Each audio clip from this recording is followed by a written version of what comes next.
West Africa is at a turning point. Burkina Faso, Mali, and Niger, three nations led by military juntas, are making bold moves that could reshape the region forever. They've left ECOWAS, formed a new alliance called the Sahel States, created a unified flag, and now they're planning to launch their own currency, the Sira. But what does this mean for their people, and could this move finally break the chains of colonial economic influence? Let's look into this historic shift. After a series of military coups, Burkina Faso, Mali, and Niger found themselves at odds with ECOWAS, the regional body imposing heavy sanctions to pressure the juntas into restoring civilian rule.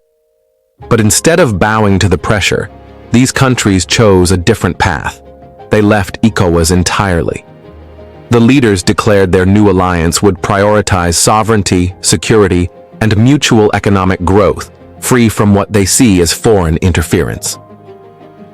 The creation of the Sahel states marks a new era of cooperation with shared defense strategies and collective resource management.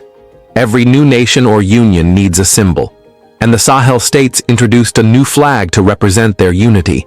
The design blends elements from each nation's colors, symbolizing their shared struggle, resilience, and hope for the future. This flag isn't just fabric, it's a declaration to the world: we stand together. One of the most revolutionary decisions: ditching the CFA franc. For decades, the CFA has tied West African economies to France, limiting their monetary policy and fueling accusations of neo-colonialism. The Sahel states plan to launch a brand new currency called the SIRA. Designed to promote regional trade and protect against foreign manipulation, the SIRA could be a powerful step toward true economic independence. Of course, breaking away comes with serious risks. Creating a stable currency, building trust with international markets, and managing inflation will be enormous challenges. And without ECOWAS protection, these nations are more vulnerable to external threats and economic isolation. But for many citizens, the hope of a future where their nations control their own destiny is worth the struggle. Burkina Faso, Mali, and Niger are betting on themselves, on the strength of their people and the unity of their cause. Whether this gamble pays off or leads to turmoil, one thing is certain: the Sahel states are ready to carve their own path through history. What do you think? Is this the start of a new golden era for West Africa, or a dangerous experiment with unpredictable consequences? Amidst all these, the surprising twist is Ghana's president, John Dramani Mahama, has stepped in, encouraged to convince these nations to return to the regional bloc.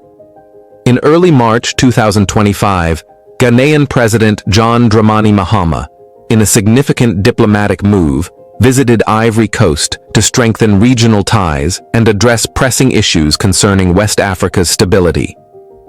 Their mission? To convince the Sahel states to return to ECOWAS. The two leaders engaged in discussions focusing on the recent formation of the Alliance of Sahel States, AES, by Mali, Burkina Faso, and Niger, following their departure from the Economic Community of West African States, ECOWAS, after a series of military coups. The creation of the AES has raised concerns about regional unity and the collective fight against terrorism in the Sahel. President Mahama: I will offer myself as a bridge between ECOWAS and the three countries, aiming to ensure they remain integral to our sub-region and transition back to constitutional democracy. President Mahama emphasized the importance of collaboration in combating terrorism, noting that instability in one nation can ripple across the region. Demonstrating commitment, President Mahama embarked on a good neighborliness tour, visiting the Sahelian countries to persuade their leaders to re-engage with ECOWAS. President Ouattara: I hope that President Mahama's appeal will be heard by these three brother countries so we can continue together within ECOWAS. Both leaders stressed that West Africa's future hinges on unity, urging the Sahel states to reconsider their stance for the collective prosperity and security of the region. Mahama admitted there had been a breakdown in trust between the regional bloc and the juntas, but pledged to do everything possible to restore that trust. He even appointed a special envoy to open communication with the Sahel states, signaling Ghana's commitment to reconciliation. But the question remains, did it work? As of now, the juntas have not agreed to rejoin ECOWAS. While they acknowledge Mahama's diplomatic outreach, they remain firm in their stance for sovereignty and regional autonomy. The new currency, the CIRO, and the shared defense pact between the three nations signal that the Sahel states are still focused on building their own future, separate from ECOWAS influence. President Mahama's efforts show that dialogue is still possible, and perhaps the door isn't fully closed.